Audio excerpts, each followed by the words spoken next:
The countdown is on. Just 5 months to go until Isabella Zabane, Miss Universe Belize 2025, steps onto the global stage to represent the jewel. She's got the poise, the presence, and the personality. But there's one piece of the puzzle still in progress: her national costume. Earlier this week, the Miss Universe Belize committee revealed the top 3 finalists in the costume design competition. Belize's majestic toucan is this year's theme. But instead of applause, the designs have set off a heated online debate. Belizeans, especially local artists, are questioning whether these intricate creations were made by human hands or generated by artificial intelligence. Among the critics is Alex Sanker, a well-known artist who supported the pageant in the past with hand-painted pieces. For me, it's obvious because, I've been doing this for a long time, but I'm pretty sure, like I mentioned, I did a post this morning and I said AI should have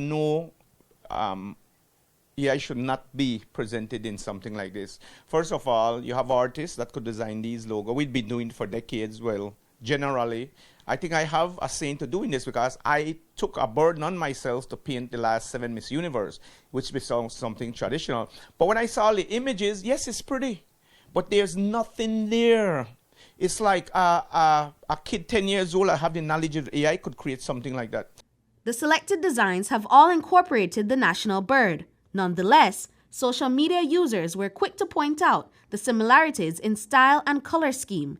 Curious to see what AI could do, we decided to test it ourselves. We entered our own prompt into ChatGPT, and the results were strikingly similar to the designs online. To get a better sense of how these costumes came to life, we reached out to artist Monali Aspinall, one of the designers that submitted this year.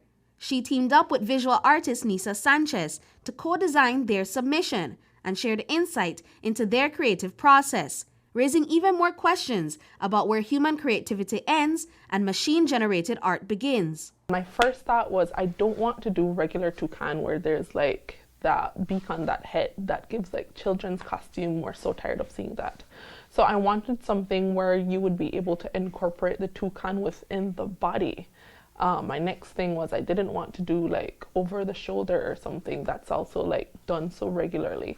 So I wanted it where Bella is so tall and slim, I wanted to be able to use that to our advantage. So using her arms to create the beak and her body to simulate the body. Other artists like Maureen Navarrete and Kashif King brought bold, creative flair to the competition. One with a toucan in flight and the other blending flowers and the national flag. But critics aren't impressed with the finalists. They've pointed out mismatched colors, awkward feather details, and even wrong species of toucan, fueling suspicion that AI, not artists, may be behind the designs. I went on the web on Miss Universe and I saw they're getting the most votes. But then I don't want to hear, they could adjust it. No, that was something that was selected to be the top 3. And it's not even our toucan. It's not our national bird. It's a toucan, yes. But the keel bill, that's not what it is. And that's the one that's getting the most vote. Because, again, people do things without considering the value of what they're presenting to the world. The popularity of these pieces highlights the subjectivity of art. Whether the sketch is created by a human or not, some people will still gravitate towards the design's overall aesthetic. But there is more to a costume design than just its looks. An artist must consider the practicality of the costume and how it can be executed off the page. I know that people love a huge costume, and I love the idea of that as well. And I think that sometimes that large costume, we don't want it to overpower the toucan. I mean, that's the theme that they're going for.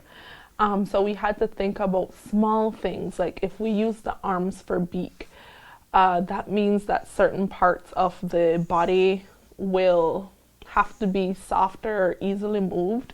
So we thought about gymnastic costumes where there's that beading and bedazzlement in certain areas, but then there's still that flesh tone fabric under the arms that allows them to move but gives them that continuity down the arms, down the legs. Artist Alex Sanker is speaking out against what he sees as a troubling trend. AI generated art taking the spotlight from real human creativity. He hopes that by continuing his work and advocacy, young artists will not become demotivated to pursue their passions in art. And you know, I have a lot of parents. This is the new thing now where parents will bring their kids that are an artist and they're just blown by your work. And I tell them one thing, them and their parents, don't do this for the money. Don't do it for the fame. Do it because you love it. If you do it because you love it, everything going to fall into place. Listen, we have top of the line, international type level of talent here, right? Brittany Gordon for News 5.